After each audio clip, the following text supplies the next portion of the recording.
De este lado, Fernando Santana, neuropsicólogo clínico, orientador profesional y formador acompañante. Reciban una cordial bienvenida de parte mía, agradeciéndoles de antemano el hecho de que hayan creído que pueden necesitar estas herramientas que les vamos a compartir. Es un honor tenerlos aquí en esta noche. Como saben, nos hemos reunido para abordar un tema que sin duda afecta a muchos de nosotros en algún momento de nuestras vidas, ya que estos compañeros silenciosos que a menudo pasan desapercibidos, y digo a menudo por no decir que en muchos casos pasan desapercibidos, pueden llegar a tener un impacto profundo en nuestra salud, en nuestras relaciones y en nuestra paz interior.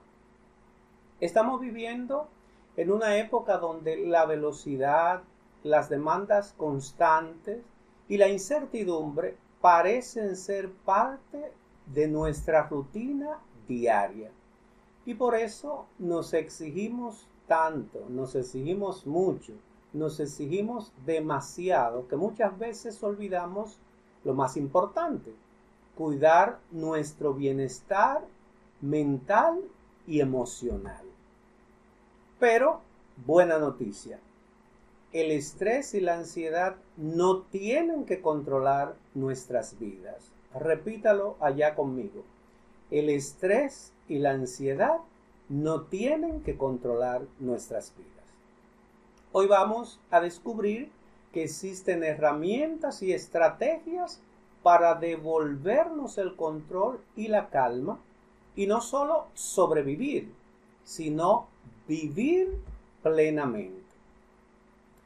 Queremos hablar de reducir el estrés y dominar la ansiedad, por lo que conviene que reducir significa hacer que algo sea menos intenso. Insisto, yo reduzco algo cuando disminuyo su intensidad, su impacto. Mientras que dominar implica tener control para manejar algo de manera efectiva. Si yo voy a aprender a reducir el estrés, significa no que lo voy a sacar de mi vida, sino que voy a aprender a llevarlo a su mínima expresión, a su mínima intensidad. Si yo voy a aprender a dominar la ansiedad, no significa que la voy a sacar completamente de mi vida, sino que estaré preparado, preparada para que cuando se presente yo pueda manejarla de manera efectiva. De ahí que el propósito principal de esta conferencia es comprender cómo nos afectan el estrés y la ansiedad, ya que conocer sus síntomas nos permite mejorar nuestro bienestar y nos brinda mayor seguridad para enfrentarlo. Lo que uno desconoce puede hacer con uno lo que quiera. Ahora, si uno lo conoce, sabe de qué modo, de qué forma debe manejarlo. Será conveniente de entrada aclarar el significado de ciertos términos, de ciertos conceptos que usamos indistintamente, como si una cosa fuera lo mismo que la otra. Por ejemplo, emoción no es lo mismo que sentimiento, y hablamos de ellos como si fuera una misma cosa. No es lo mismo. Emoción es una reacción inmediata e instintiva a un estímulo con una base biológica y que suele ser breve, como por ejemplo el miedo o la alegría. Entonces, atención, en la emoción lo clave es reacción instintiva, inmediato, sale de nuestra naturaleza biológica y suele ser pasajero. El miedo, yo voy caminando por una acera cualquiera, me sale un perro bravo de un pronto, en automático yo me alejo, o sea, siento miedo. Eso es una emoción, el miedo que yo siento. No así sentimiento. El sentimiento es el resultado de la reflexión consciente y personal sobre una emoción. Y este suele ser más duradero y subjetivo, como el amor o la gratitud. La emoción pasa, surge y pasa rápidamente. El sentimiento queda cuando yo reflexiono de manera consciente sobre la emoción que sentí. Y esto ya nos ayuda muchísimo para lo que vamos a ver de aquí en adelante. Tampoco es lo mismo miedo que ansiedad. No es lo mismo miedo que ansiedad. El miedo es una respuesta emocional inmediata, como dijimos, ante una amenaza real, concreta e identificable. Fíjense las palabras claves. Respuesta emocional inmediata ante una amenaza real, concreta e identificable. Por ejemplo, sentir miedo al ver un animal peligroso o estar en una situación de riesgo. Si ese perro bravo me sale, hay un elemento real, hay una amenaza concreta, hay una amenaza identificable que me pone a mí en una alerta de miedo. Ahora bien, la ansiedad es una respuesta anticipatoria ante una amenaza percibida o imaginada. Y vamos a ir haciendo el paralelo de una vez. El miedo, sí, era ante algo real, algo concreto. Aquí, ansiedad, una respuesta anticipatoria. No es que yo estoy frente al perro, al lado del perro, como está poniendo. No, es que quizás en mi mente yo me estoy imaginando el perro. ¿Ya? Entonces, una amenaza percibida o imaginada, generalmente sobre algo que podría ocurrir en el futuro, pero no está presente de manera inmediata. O sea, yo voy caminando por una acera y se me ocurre pensar que me puede salir un perro bravo y me lleno de ansiedad. Eso ya no es miedo, eso es ansiedad, porque no hay perro alguno al lado mío todavía. Yo me estoy anticipando a un temor, a una inseguridad dentro de mí por algo que está solo en mi mente. Por ejemplo, preocuparse por una entrevista de trabajo o por posibles problemas que aún no han sucedido. Tú vas a tener una entrevista de trabajo, pero sea que te llenes de ansiedad o no, como quiera la entrevista será. Pero peor, puede que te llenes de ansiedad días antes de la entrevista y la entrevista dure 10-15 minutos. Entonces, todas esas horas anteriores a ello, tú estuviste ansioso, ansiosa, si se quiere, ya más adelante aclararé por qué. Innecesariamente. ¿Sí? Porque de hecho tú no sabes al fin y al cabo cómo te irá en esa entrevista. Sí. Ante la pregunta, ¿es normal sentir ansiedad? La respuesta es sí. ¿Por qué? Porque la ansiedad es un conjunto de emociones y sensaciones físicas que surgen espontáneamente cuando interpretamos que estamos frente a una situación novedosa o de alta exigencia. Insisto, aquí estoy hablando no de miedo, aquí estoy hablando de ansiedad. Sí, y estoy diciendo que sí, que es un conjunto de emociones y sensaciones físicas que surgen espontáneamente cuando interpretamos que estamos frente a una situación novedosa o de alta exigencia. Esto es, si se quiere, hablando de la ansiedad en su mínima expresión, en su nivel básico, que veremos más adelante. Pero aún en su nivel básico, fíjense que hay entre las palabras claves que interpretamos. A veces puede ser que haya un peligro real. un peligro máximo, un peligro que ponga en riesgo mi vida.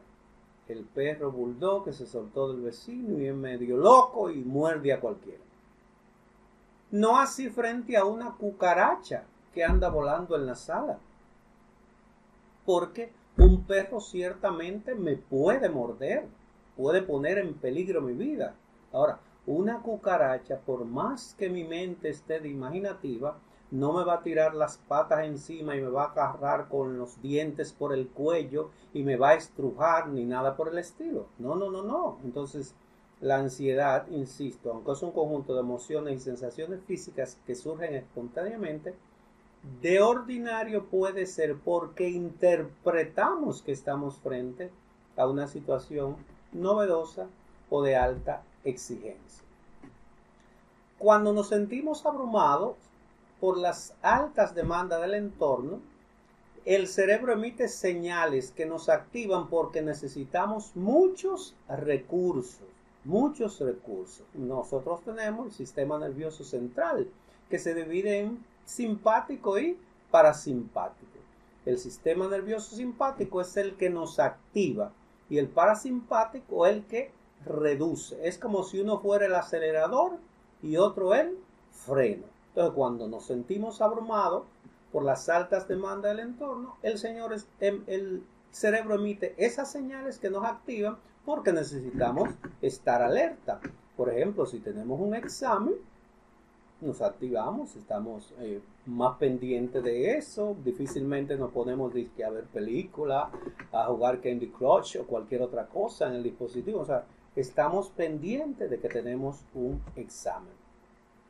La ansiedad puede clasificarse o describirse en términos generales en ansiedad adaptativa, desadaptativa, crónica y aguda.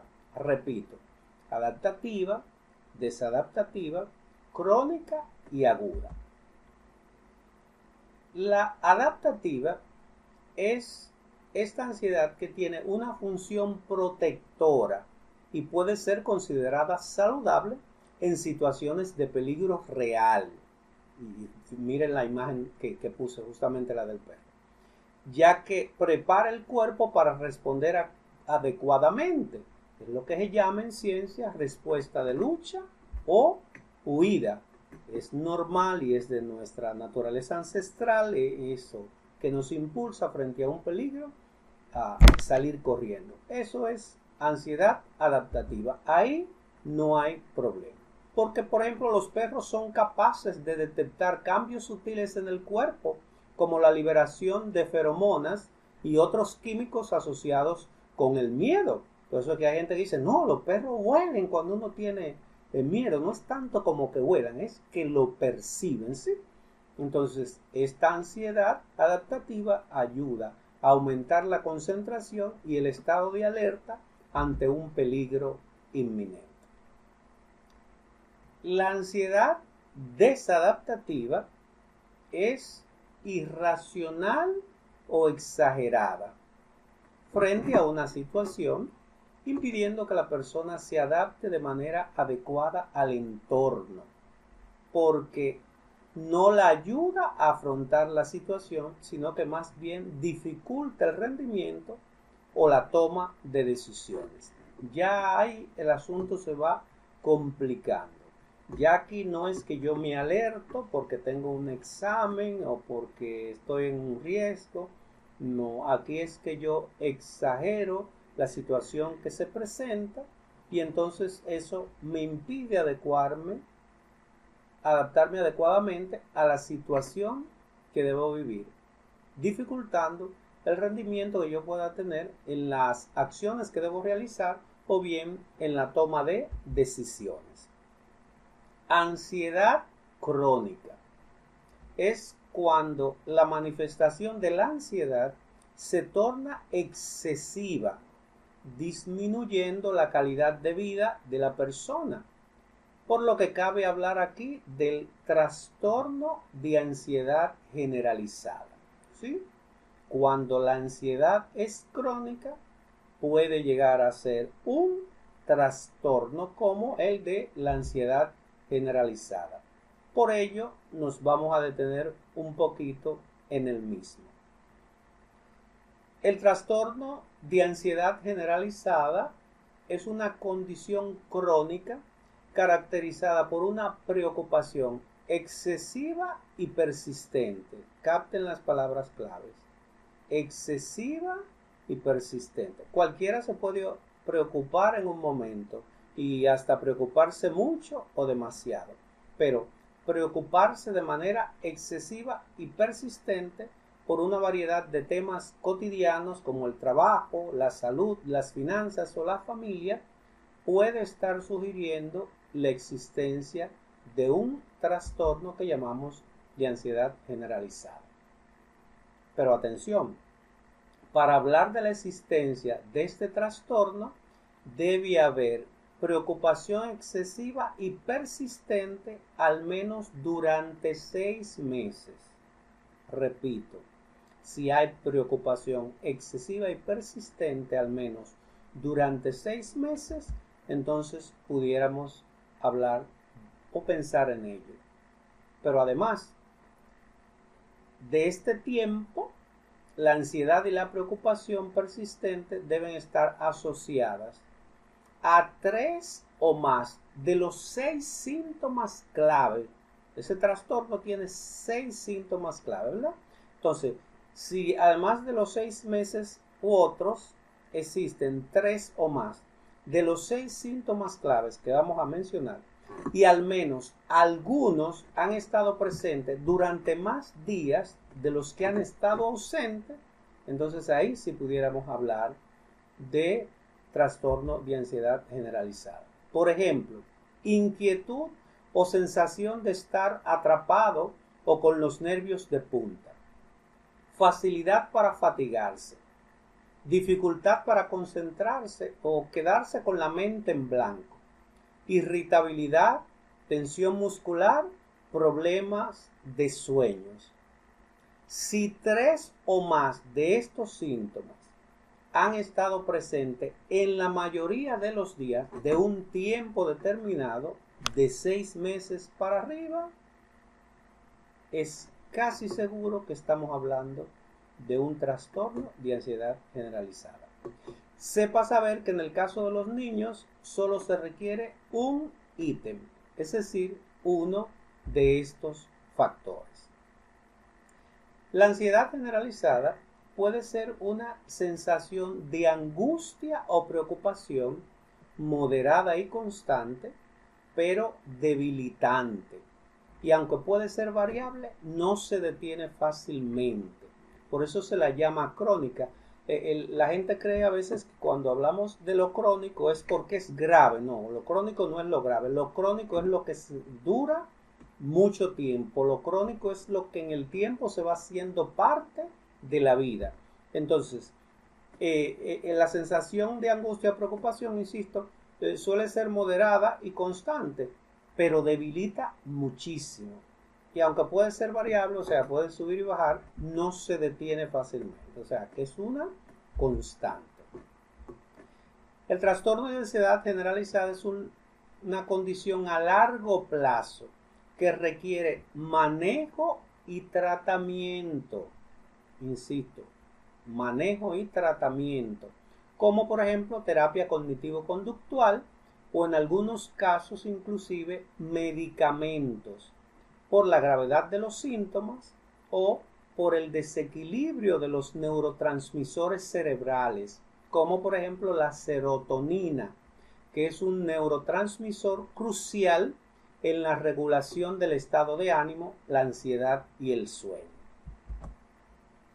Investigaciones recientes sugieren que un desequilibrio en los niveles de serotonina puede contribuir a la ansiedad y la depresión. O sea que no estamos inventando. Y sin embargo, hay gente que anda por ahí quizás con esta sintomatología y sigue como si no estuviera pasando nada.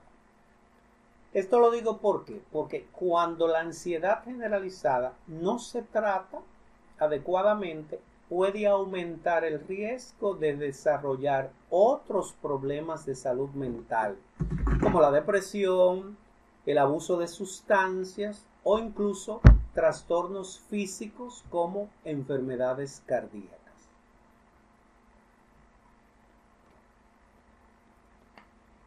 Me ayuda si de vez en cuando me ponen un dedito o algo para yo sentirme escuchado. El tratamiento farmacológico de la ansiedad generalizada se justifica, oiga, ¿cuándo se justifica? Cuando los síntomas son graves, persistentes o afectan negativamente la calidad de vida. Repito, solo se le va a aplicar de manera justificada un tratamiento farmacológico a quien tenga una ansiedad generalizada si los síntomas son graves, persistentes o afectan negativamente la calidad de vida. Hablemos ahora de la ansiedad aguda. Esta se refiere a aquella que surge de manera repentina y es intensa. Atención aquí, ojo. Se refiere a aquella que surge de manera repentina y es intensa, pero también es de corta duración, como el ataque de ansiedad o como lo llama el DSM-5, que es el Manual del Diagnóstico Internacional, ataque de pánico. Por eso nos vamos a detener aquí, porque hay muchísima gente nuestra, a veces en nuestros grupos, empresas y familias, que está sufriendo ataque de pánico o ataque de ansiedad, como lo llama el común de la gente, y no estamos siendo conscientes de ello. El ataque de pánico es un episodio agudo e intenso de miedo o angustia. Fíjense como ya aquí no es un miedo cualquiera. Cuando el miedo se confunde con una angustia, ya es un miedo exageradísimo. Entonces, episodio agudo e intenso de miedo o angustia que aparece de forma repentina, generalmente en situaciones de alto estrés. Lo voy a repetir. Generalmente en situaciones de alto estrés, pero peor, a veces sin una causa aparente.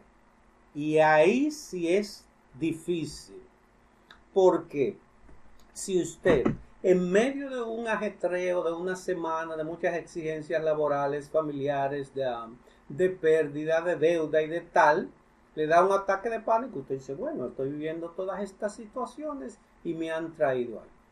Pero usted está lo más tranquilo, lo más tranquila posible, incluso en un tiempo de vacaciones, y de un momento a otro sentir un ataque de pánico. Mire, es terrible, porque usted se pregunta, ¿y a qué se debe lo que estoy sintiendo? Entonces el ataque de pánico tiene esa particularidad, que se puede dar tanto en situaciones de alto estrés que sabemos, que somos conscientes de ellas, o en situaciones en las que las causas no son aparentes. Incluso sé de quienes me han dicho, Fernando, yo he ido al médico y me han hecho de todos los estudios habidos y por haber, y no me han encontrado nada. O sea, ninguna causa biológica, ninguna causa clínica que responda a esta situación.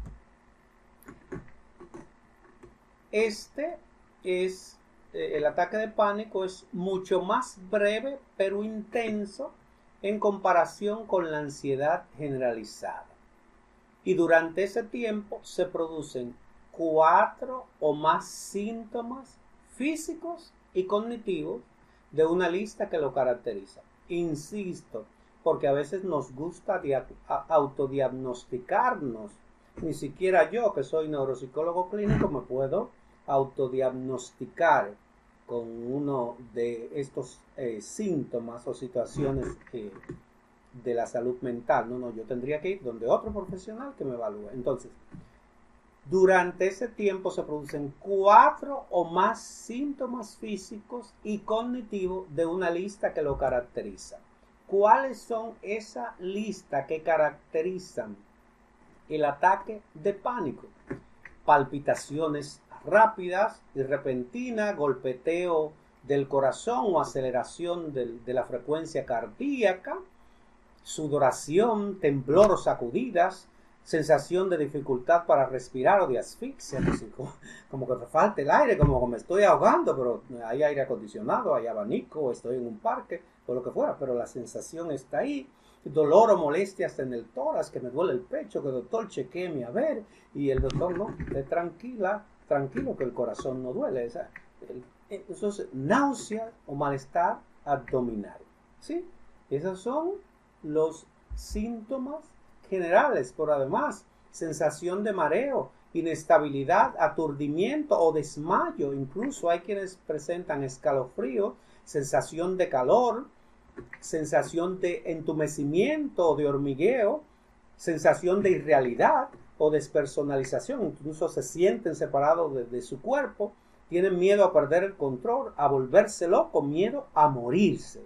Entonces eso hace que la persona se meta en una agonía tremenda. De modo que sepa usted, si no lo sabía, que si alguien está bien y de un momento a otro empieza a sentir 4 o más de estos síntomas que he mencionado, en situaciones de alto estrés o sin una causa aparente, es indicio de que está teniendo un ataque de pánico o, insisto, como lo llama el común de la gente, ataque de ansiedad. Pero una buena noticia dentro de la gravedad del asunto. Los ataques de pánico en su mayoría duran de 5 a 20 minutos y luego comienzan a disminuir. ¿Sí? El sistema simpático se dispara, sistema nervioso simpático se dispara, pero ese disparo, ese acelerón generalmente sube hasta los 5 minutos más o menos, ¿sí? Pudiera subir más desde los 5 a los 20, pero de ordinario es más o menos 5 minutos. Y a partir de los 20, si llegó a 20, que es el máximo, empieza a disminuir. Entonces, junto a esa noticia, aunque aterradores, estos ataques no son físicamente peligrosos. Atención, aunque se siente incluso como si uno se fuera a morir, no son físicamente peligrosos. Ahora bien, suelen dejar a la persona muy agotada porque esa lucha interior hace que el cerebro envíe sangre por ese torrente sanguíneo en grandes cantidades a diferentes lugares, en lo que el sistema nervioso parasimpático va haciendo que el asunto disminuya. Aunque los efectos secundarios como el cansancio o la sensación de inquietud pueden prolongarse por más tiempo, o sea, por más de los 20 minutos, de los 5 minutos, la fase más intensa del ataque, insisto, suele ser relativamente corta. O sea, ese momento intenso en que usted cree, me morí, me voy a morir, no va a dar tiempo a llevar. Eso dura 5 minutos, más o menos, aunque, insisto, puede llegar a 20. Es bueno saber que el ataque de pánico o de ansiedad no es un trastorno mental. Atención, la persona que experimenta un ataque de pánico no está mentalmente trastornada. No es un trastorno mental y se requieren ataques inesperados y recurrentes para hacer un diagnóstico correspondiente. O sea que aun cuando experimentara un ataque de pánico o ansiedad, no significa por eso que ya está metido irreversiblemente en ello, o que podemos decir que ya el pobre padece de eso. No. Tendría que haber, insisto, ataques de pánico inesperados y recurrentes para hacer un diagnóstico correspondiente. Entonces, cuando se envíe donde el especialista y haga todos los estudios del lugar, es él, de ordinario, después de consultar con otros colegas, que va a decir sí, aquí hay esta o aquella situación. Hay diferentes niveles usados comúnmente por los profesionales de la salud mental para describir la gravedad de la ansiedad. considerándola leve, moderada, severa o extrema.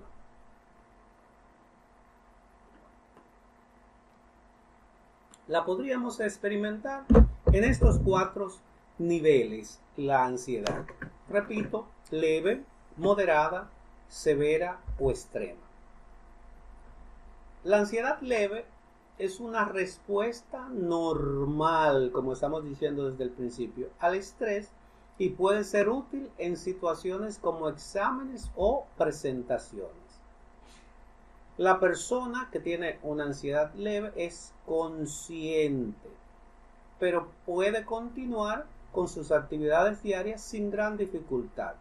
O sea, los síntomas suelen ser leves, como nerviosismo o inquietud, y la persona es consciente de que está padeciendo esos síntomas. Sin embargo, como es leve, puede seguir su vida adelante. Ahora, la ansiedad moderada en este nivel ya empieza a interferir en las actividades diarias de la persona, pues experimenta una mayor preocupación y los síntomas físicos como palpitaciones, tensión muscular, dificultad para concentrarse son más notorios. En la ansiedad moderada, aunque es posible seguir funcionando, las tareas cotidianas requieren un mayor esfuerzo y concentración.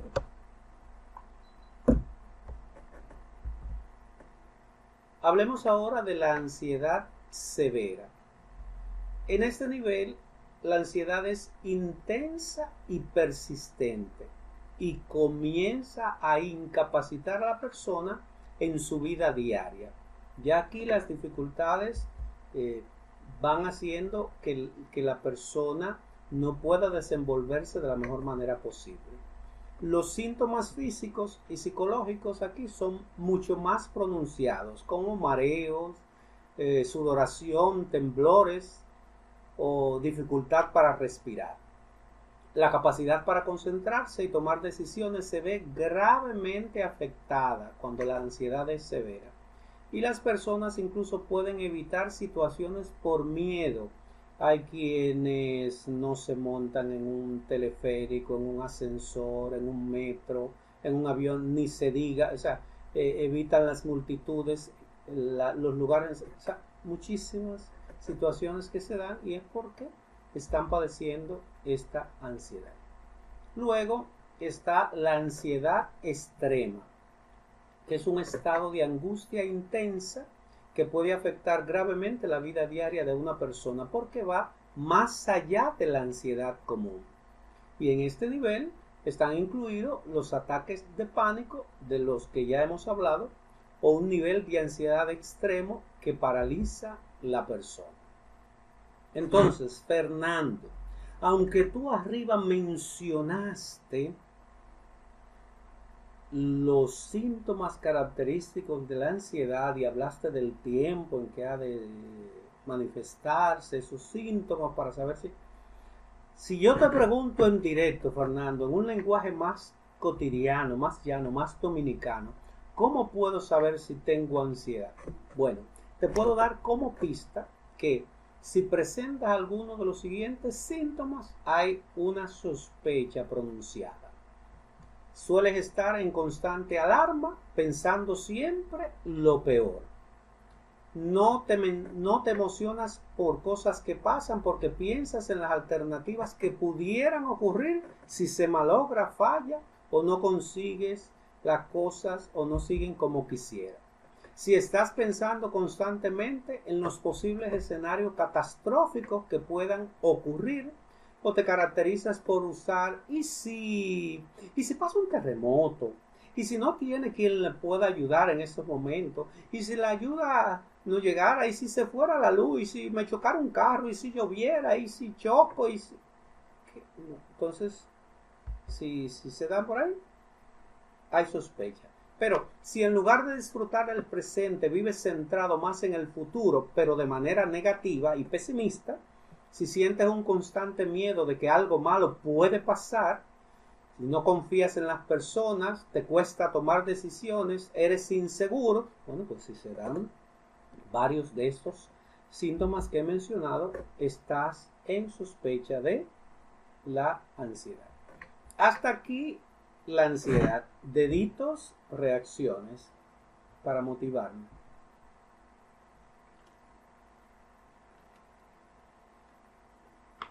Muy bien, vamos a la segunda parte, el estrés. Que todos creemos, insisto, saber lo que es ansiedad y estrés, pero nada más lejano. El estrés es una respuesta física y emocional que ocurre cuando una persona se enfrenta a demandas y desafíos percibidos como excesivos. Atención, atención. Yo puedo tener demandas y desafíos reales y por ello sentir estrés. Ahora bien, el estrés es una respuesta física y emocional que ocurre cuando una persona se enfrenta a demandas o desafíos percibidos como excesivos. O sea, puede que lo sean y así los percibe, excesivos, y entra en estrés. Pero puede que no lo sean, pero como así los percibe, tienen ese efecto en su vida. Puede ser causado por situaciones cotidianas como el trabajo, la familia, problemas financieros o relaciones, y también por eventos traumáticos. Podemos hablar de 3 tipos de estrés: agudo, agudo episódico y crónico. El estrés agudo es el tipo más común y de corta duración. ¿Cuándo ocurre? Cuando como respuesta a situaciones inmediatas, y puede ser positivo si motiva a la persona a una acción constructiva, o negativo cuando la situación es percibida como peligrosa o abrumadora. Si yo percibo una situación positivamente, puedo entender que esto me está retando a alcanzar un logro o a exigirme un poquito más a mí mismo, y lo logro, bueno, pues positivo.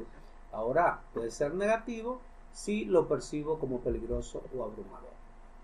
Estrés agudo episódico se refiere a situaciones en las que una persona experimenta estrés agudo pero con regularidad.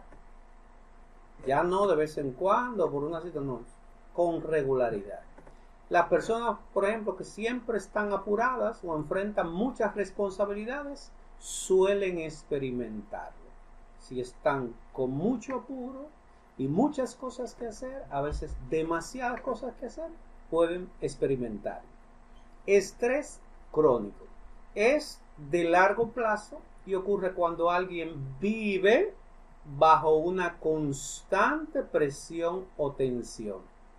Fíjense las palabras clave: largo plazo y vive, o sea, hace de eso una rutina, presión o tensión constante. El estrés puede ser causado por problemas prolongados como una mala situación económica, un empleo insatisfactorio o conflictos persistentes. Síntomas del estrés. Atención, ojo aquí. El estrés puede manifestarse de varias maneras, afectando tanto el cuerpo como la mente, y por eso su estrecha relación con la ansiedad. ¿Sí? Porque aunque la ansiedad es, si se quiere, sobre todo interna, aunque tiene factores externos, el estrés afecta las dos cosas, tiene que ver con las dos cosas. Puede manifestarse de varias maneras, afectando tanto el cuerpo como la mente. Síntomas físicos del estrés, por ejemplo, dolores de cabeza o migrañas, tensión muscular, especialmente en el cuello y los hombros, fatiga y falta de energía, problemas digestivos como indigestión, acidez o síndrome del intestino irritable, aumento o pérdida de peso, dificultad para dormir o insomnio, taquicardia y presión arterial elevada. Se dan estos síntomas, pero insisto, no eventualmente y no de manera regular, entonces hay que estar bien atento. Entonces, síntomas emocionales del estrés: ansiedad, que ya sabemos lo que es, nerviosismo o inquietud, irritabilidad o cambios de humor, sentimientos de frustración o incapacidad para relajarse, sensación de agobio, depresión o tristeza persistente. Entonces, estos síntomas están sugiriendo que existe estrés, ¿verdad? Síntomas cognitivos. Esto afecta el cuerpo, la mente y el conocimiento. Síntomas cognitivos: dificultad para concentrarse, problemas de memoria, pensamientos negativos o intrusivos y preocupación constante. Esos son síntomas cognitivos del estrés. Pero además hay síntomas conductuales: cambio en los hábitos alimenticios, comer demasiado o comer muy poco, aislamiento social, consumo excesivo de alcohol, de tabaco, drogas, evitar responsabilidades o alteraciones en la conducta como nerviosismo o irritabilidad. Insisto, no eventualmente, sino en reiteradas ocasiones. ¿Cuáles son las causas generales del estrés? Las fuentes del estrés pueden variar ampliamente entre individuos, pero algunos elementos comunes incluyen los factores laborales, los personales y los ambientales. En los factores laborales está el exceso de trabajo o la carga laboral alta, falta de control o autonomía en el trabajo, inseguridad laboral o miedo a perder el empleo. Y a veces se añade relaciones tensas con compañeros o supervisores. Factores personales del estrés: problemas financieros, relaciones familiares o sentimentales conflictivas, enfermedades graves o crónicas, pérdida de seres queridos, dificultades para equilibrar las responsabilidades familiares y laborales. Todo esto genera mucho estrés. Factores ambientales: ruido excesivo, contaminación o condiciones de vida insalubres, cambios importantes en la vida de uno como mudanza, cambio de empleo, falta de apoyo social o aislamiento. ¿Cuáles son las consecuencias de ese estrés independientemente de aquello que lo está causando? Si no se maneja adecuadamente el estrés crónico, puede tener serias consecuencias para la salud física y mental. Algunas de estas incluyen trastorno de ansiedad y depresión, problemas digestivos crónicos, insomnio y trastorno del sueño como tal, debilitamiento del sistema inmunológico, empeoramiento de condiciones crónicas como diabetes o hipertensión, desarrollo de enfermedades cardiovasculares. Y es bueno saber que una investigación publicada en la revista Circulación 2024 proporciona evidencia adicional de que el estrés crónico está relacionado con un mayor riesgo de enfermedades cardiovasculares, subrayando la importancia de manejar el estrés para prevenir problemas de salud grave. ¿Qué hacer, Fernando, entonces, para reducir el estrés y dominar la ansiedad? Porque ese es el título de la conferencia. Para poder responder a esta pregunta, necesitábamos estar bien claros en lo que es el estrés y en lo que es la ansiedad. Comprenderán por qué serán tan categóricas estas afirmaciones que voy a hacer de aquí en adelante. ¿Qué hacer para reducir el estrés y la ansiedad? Lo primero es identificar los factores concretos del día a día que los provocan, ya sean externos, ambientales, o internos, emocionales o cognitivos. Yo figuro que en lo que yo fui mencionando Algunos tú fuiste pensando en situaciones concretas de tu vida, pero yo voy a seguir mencionando, de modo que si puedes ir tomando nota de forma mental o manual, es bueno que lo hagas para que el análisis, el autoanálisis vaya avanzando. Sobrecarga laboral. Tener demasiadas tareas o responsabilidades sin suficiente tiempo para completarlas. Hay empresas que usan plazos ajustados, que usan fechas límites, que usan una bendita meta que hay que alcanzar, y si el 15, el 20, el 25, el 30 usted no ha alcanzado esas metas, eso lo somete a una presión terrible. Entonces por ahí va el asunto. Pero también, si además de esa presión por las metas, el ambiente laboral es hostil o tóxico y hay conflicto con compañeros o supervisores, hay incluso a veces acoso laboral o una falta de apoyo adecuado, imagínense, es normal que se dé esto. Pero el temor a perder el empleo, como yo decía ahorita, o a no encontrar uno adecuado, genera una ansiedad persistente.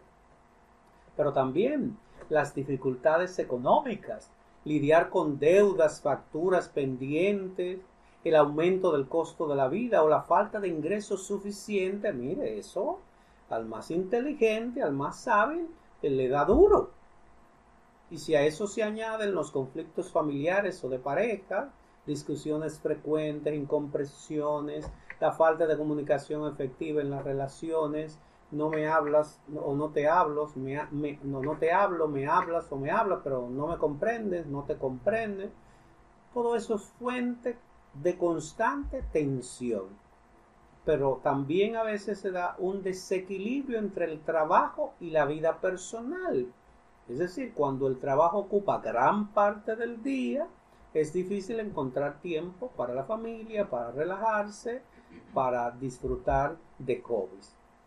Y hay quienes, como si todo eso fuera poco, le añaden compromisos familiares o sociales excesivos. Tener muchas responsabilidades fuera del trabajo, además del cuidado de los niños, familiares, estudios, actividades sociales, puede generar muchísimo más estrés del que ya tenemos. Otros se presionan todavía más por el perfeccionismo. Hay una autoexigencia de hacer todo perfecto, tanto en el trabajo como en la vida personal, y esto genera una presión constante, porque usted puede querer hacer las cosas bien y muy bien y excelentemente bien, pero de ahí a que así salgan o que se vuelva loco por eso, no, eso es otra cosa.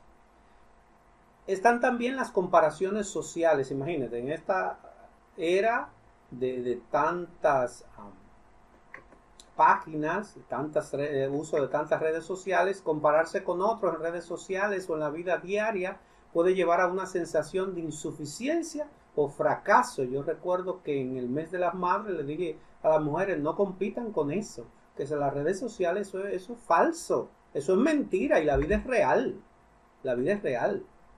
También hay condiciones médicas, es decir, vivir con una enfermedad crónica, dolores o limitaciones físicas puede ser estresante.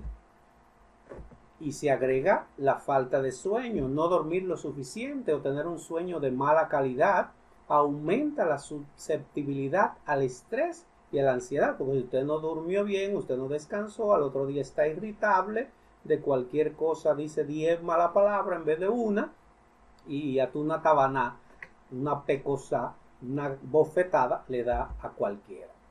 Y entonces sale así con esa mala noche y se enfrenta a trayectos largos y congestión vehicular, pasar mucho tiempo en el tráfico, enfrentarse a problemas de transporte diario. Es una fuente importante de estrés para muchas personas, y en República Dominicana ni hablar. Este tráfico es cada vez más terrible. Yo recuerdo que ya en 2000, inicio de 2000, yo salía a lo mejor a las 6 de la mañana y llegaba al trabajo a las 7 y mejor esperaba una hora sin problema, tranquilo, porque por 10 o 5 minutos de diferencia se le puede complicar la vida a cualquiera, y por más paz con la que tú salgas en la mañana, ese tráfico, sea que tú manejes o no, te puede complicar bastante. pero el uso excesivo de la tecnología también. El bombardeo constante de notificaciones, correos electrónicos o mensajes puede crear una sensación de urgencia y estrés constante. Yo todos esos grupos de WhatsApp y demás cosas en silencio siempre o un año. Porque se va a volver uno loco. Esa sonadera, esas notificaciones constantes, eso a cualquiera lo pone loco. Redes sociales y noticias negativas. El consumo continuo de noticias negativas, que no debería llamar a eso noticias, ¿verdad? O la presión de mantener una imagen social perfecta en redes sociales pueden ser muy desgastantes. Hay gente que se desayunan y cenan con esas cosas que llaman noticias, que son, ustedes saben, ¿no? Todo lo que está pasando hoy, que yo ni lo voy a mencionar. Pero también a veces está la mala alimentación. Dietas ricas en azúcares, grasas y alimentos procesados pueden afectar el estado de ánimo y aumentar la ansiedad. Atención, la alimentación afecta el estado de ánimo y la ansiedad, aunque usted no lo crea. Sobre todo si hay falta de ejercicio. No realizar actividad física de manera regular limita la liberación de endorfinas, las cuales ayudan a reducir el estrés. Y si a eso se le añade consumo excesivo de alcohol, cafeína o sustancias estimulantes, las cuales pueden agravar los síntomas de la ansiedad, imagínense. Y luego puede haber transiciones vitales, mudanzas, cambio de trabajo o desvinculación, que no es porque usted se quiso ir, es que lo fueron, nacimientos inesperados, muertes o divorcio, que requieren adaptación y generan incertidumbre. Pero más, expectativas culturales o sociales, las normas sociales que exigen ciertos logros como matrimonio, hijos o éxito profesional a cierta edad pueden generar ansiedad si no se cumplen. Alguien me decía una vez, Fernando, es que todos los que estudiaron conmigo tienen esposa, tienen hijos, tienen casa, tienen profesión, y yo digo, tú eres tú no eres ellos. Cada quien tiene su vida, tiene su experiencia, tiene sus oportunidades. No significa eso que no vas a seguir luchando por ello, pero no puedes dejarte presionar por eso. Tendrás pareja cuando Dios quiera, cuando la vida y tú lo gestiones, pero tranquilo, que seas tú quien lo decida, no otros. Eso es lo primero que debemos hacer, ¿verdad? Identificar los factores. Ahora, lo segundo que debemos hacer para reducir el estrés y controlar la ansiedad es confirmar o descartar cualquier condición física existente. ¿Para qué? Para llevar el tratamiento correspondiente y o para confirmar que cualquier síntoma que me asalta se trata de algo mental. Dígalo conmigo, se trata de algo mental. Porque cualquier preocupación o inquietud excesiva aumenta las posibilidades de ser presa de la ansiedad. Le pongo un ejemplito sencillísimo. En 2013 yo recibí la posición de director general del Instituto Politécnico Loyola de San Cristóbal, lo cual suponía levantarme todos los días a las 5 de la mañana, llegar a mi casa a las 8 de la noche, además de estar con una flota atento por si los sábados y los domingos había que ir. Pues, como era lógico, a los 4 meses se declara Fernando Santana con presión alta. ¿Y qué pasó? No, nunca ha sufrido de presión, un hombre delgado, ¿qué está pasando? ¿Qué? Me pusieron un medicamento de control de 5 miligramos, muy bien, yo me acostumbré, ¿y qué vamos a hacer? Si tengo que tomar esto, me lo tomo y muy bien. Llegaron las vacaciones, se acabó la presión y ¿sabes qué? Empecé a enfrentar bajones de presión. O sea, la presión se me estaba bajando. ¿Qué pasa? Vamos al médico, ¿qué es lo que está pasando? Mire que yo estaba presentando situaciones.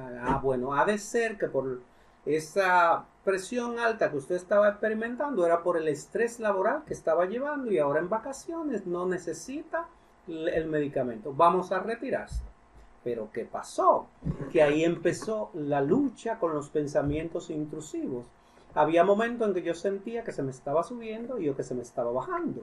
Y estaba yendo casi diario para la emergencia. Imagínense esa zozobra, usted estar bien y de un momento a otro, la emergencia.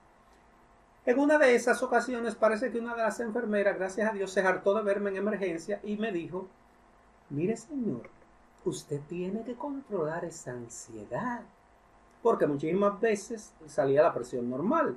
Entonces ella me dijo así. Y me dije a mí mismo, y perdónenme el término, coño Fernando, entonces tú estudiaste psicología clínica para que venga una enfermera a tenerte que dar terapia frente a una situación que si se quiere es mental. Entonces me dije a mí mismo, de aquí en adelante, si me siento o no me siento, ahí mismo me quedo, que me pase lo que me vaya a pasar. Y santo remedio, santo remedio.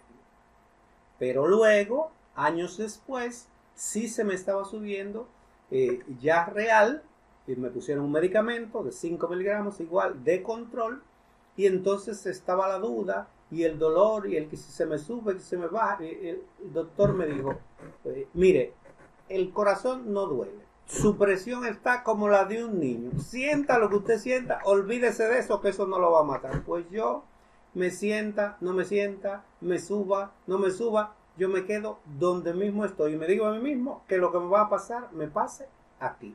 Y punto. ¿Entiendes? Entonces, por eso digo, lo segundo que debemos hacer es ir al médico. ¿Para qué? Para saber si realmente tenemos una condición clínica que puede estar influyendo en la ansiedad, el estrés o lo que fuera, en la presión o en demás síntomas, para saber si tengo una condición clínica, hipertensión, pues tengo que tomarme mis medicamentos. No puedo jugar, controlar la presión alta con la mente. Eso no se controla. ¿De acuerdo? Sí. Ahora bien, si el cardiólogo me dice que yo tengo una presión normal y que no me va a pasar nada, eso me lo está diciendo el profesional. Entonces a él yo le hago caso, más que a mi mente. ¿De acuerdo? Entonces en ese sentido, descartar lo clínico para estar seguro de que todo lo que pueda surgir a partir de ahí quizás solo es un pensamiento intrusivo. Lo tercero que debemos hacer para reducir el estrés y controlar la ansiedad es aprovechar las técnicas existentes. Hay técnicas, hay prácticas, hay muchas cosas que podemos utilizar y yo se las voy a mencionar a continuación y luego vamos a hacer una experiencia con 3 de esas técnicas para que ustedes vean que sí funcionan y que sí podemos ganarle el pleito al estrés y a la ansiedad. Entonces, técnica de relajación, como la respiración profunda, es decir, controlar la respiración, enfocarse en respiraciones lentas y profundas.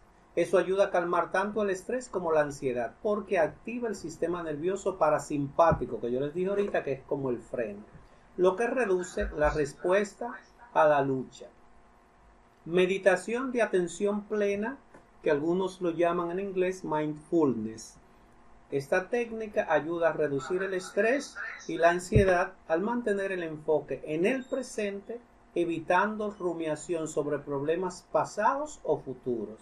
Muchísimas veces estamos llenos de ansiedad porque estamos pensando en cosas que sucedieron malas o en cosas que pudieran suceder. Entonces, la meditación de atención plena nos ayuda muchísimo en ello. Pero también está la relajación muscular progresiva. Al tensionar y relajar diferentes grupos musculares, como casi lo vamos a hacer, se puede aliviar la tensión física acumulada, lo cual es útil para ambos casos. La técnica de relajación muscular progresiva, es bueno que sepamos, ha sido objeto de varios estudios recientes. Y un artículo en la Revista Internacional de Gestión del Estrés de 2023 confirmó que esa técnica es efectiva para reducir la ansiedad y el estrés, mostrando beneficios tanto a nivel físico como psicológico. Por eso la vamos a usar esta noche. Pero también ayuda a actividad física regular. El ejercicio es un excelente modulador tanto del estrés como de la ansiedad, ya que libera endorfinas, mejora el estado de ánimo y ayuda a reducir los niveles de cortisol, que es la hormona del estrés.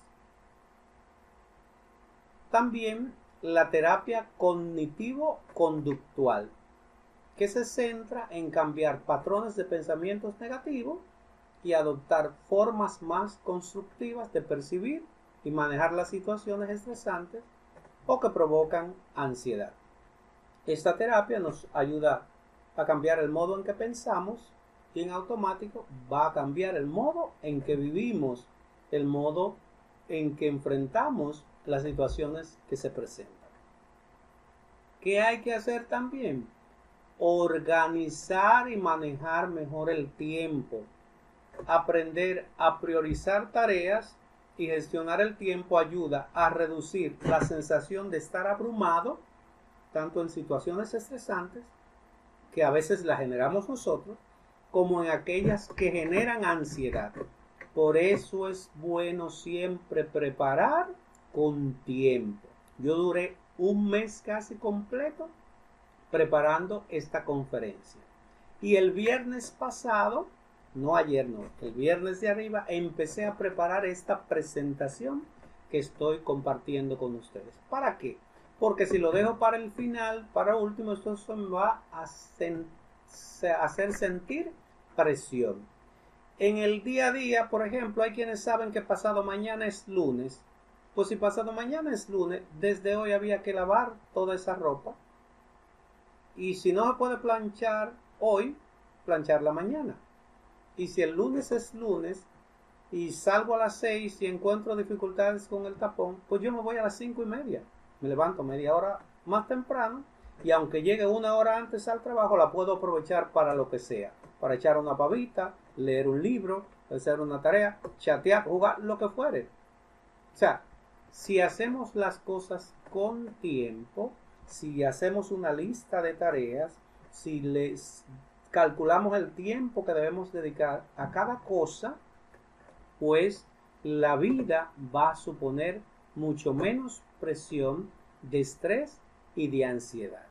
Pero también si pongo claro al jefe que necesito tanto tiempo para realizar tales tareas, que todas las voy a hacer porque son mis obligaciones, pero que necesito priorizarlas para ir dando respuesta de la mejor manera posible, entonces el asunto va a ir caminando. Si no dejo las cosas para después, que hay quienes les gusta retrasar lo inevitable, si yo no dejo las cosas para después, es difícil que me presione con el estrés. Apoyo social. Ayuda a hablar con familiares, amigos o un terapeuta, pues eso proporciona alivio emocional en ambos casos, tanto si tengo estrés o ansiedad, ofreciendo una salida para las emociones y reduciendo la sensación de aislamiento. En la medida en que uno habla con un especialista, se va sintiendo comprendido, además de que el especialista le da las orientaciones necesarias para salir adelante. Frente a lo que mencionaba ahorita de la mala alimentación, desarrollar hábitos de vida saludables, mantener una dieta equilibrada, dormir lo suficiente, es decir, no acostarse más de las 10 o las 11 de la noche como demasiado, evitar el consumo excesivo de alcohol o cafeína, todo esto contribuye a mantener bajos los niveles de estrés y la ansiedad. Pero además, tener tiempo de calidad, dedicar tiempo a actividades placenteras como leer, pasear, bailar, pintar, escuchar música o cualquier otra cosa que a usted le dé placer, puede disminuir la presión mental que usted tenga, así sea por situaciones de incidencias reales, aunque no sea que usted le está interpretando así, no, aunque realmente sea mucha la presión, si hace esto, si saca este tiempo de calidad, le aseguro que le va a ir mucho mejor. Pero también hay que establecer los límites necesarios y o aplicar sanciones para evitar la sobrecarga laboral. A veces en el trabajo yo hago lo que me toca a mí y lo que los pendejos no hicieron. O lo que los que creen que son tigres no hicieron para que el pendejo lo haga. No, mi amor. Cada quien tiene que hacer lo suyo. Si somos compañeros de trabajos iguales, cada quien que cumpla con su responsabilidad. En todo caso, mire jefa, esto es lo mío. Mire jefe, esto es lo mío. Y fulano no, pregúntele a ella. Y si usted tiene gente a cargo, deje de coger presión por lo que hacen mal o dejan de hacer los que están a su cargo. No, no, no. Reporte. Aplique sanciones. Usted no cumplió. No, pues yo le voy a hacer un reporte. Yo al superior le voy a enviar un informe de cómo usted hizo, porque yo he hablado con usted más de una ocasión. Yo no voy a estar quedando mal ni cogiendo presión por usted. Así de simple. Hay que aplicar sanciones. Considerar también la posibilidad de un nuevo empleo si el ambiente laboral es muy hostil o tóxico. Hay que pensar en conseguir otro empleo. Usted no se va a morir porque se vaya de ahí. Y ponerse unos audífonos de indiferencia hasta que se dé el cambio de empleo. Usted va a empezar a gestionar empleo porque ya sabe que ese no le conviene. Y mientras tanto se pone unos audífonos de qué me importa a mí lo que digan y lo que hagan si yo estoy cumpliendo con el trabajo que me corresponde. En cuanto a lo económico, reducir los gastos y préstamos, saldar las deudas, especialmente las que tienen que ver con la tarjeta de crédito, que es bueno saldarlas siempre total, y evitar hacer nuevos compromisos financieros, porque a veces estamos metidos en lío y hacemos líos, deudas sobre deuda. Buscar otras alternativas de ingresos, o sea, si tengo un tiempecito, o sea, si no soy de los que andan trabajando 10 horas diarias, ¿verdad? Si me queda un tiempecito extra, buscar de qué manera, aunque sea desde casa, de manera virtual, buscar unos ingresos. Y o pedir a los que viven conmigo, hermanos, esposa, esposo, los hijos mayores que trabajan, que me ayuden, que ayuden con los gastos, porque en esta casa vivimos todos y todos disfrutamos de lo que hay aquí, pues hay que colaborar. ¿Para qué? Para que usted reduzca ese estrés y esa pela que lleva. Evitar las discusiones frecuentes y los conflictos en la familia. ¿De qué manera? A través de una comunicación efectiva, diciendo lo que hay que decir, sin insultar, sin gritar, que eso no es necesario, si estamos cerca, no hay que estar voceándola.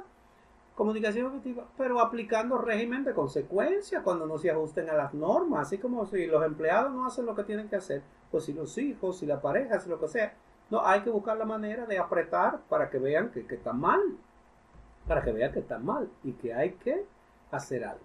Reducir las horas de trabajo. El ideal es que cada quien trabaje solo 8 horas diarias, como mucho. Si fueran 6, mejor todavía. Entonces, reducir las horas de trabajo y los compromisos sociales. ¿Para qué? Para tener más tiempo para la familia y los hobbies. Si usted trabaja 8 horas y hasta más, no se mete en 1000 líos. Que la comunidad, que la sociedad de padres, que la iglesia, que no se meten en tanto lío. Usted no tiene tiempo para todo eso.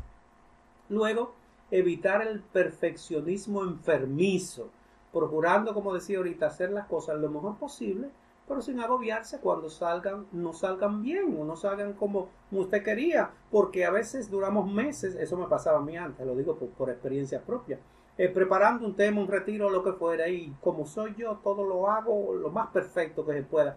Entonces, después que pasaba la actividad, en la noche estaba repasando lo que no salió tan bien. Oigan, hasta ahí llegamos. Después que un asunto pasó, hermano, ¿qué usted puede hacer? Ya esa vaina pasó. Entonces, usted procure hacer la cosa lo mejor posible, pero sin agobiarse.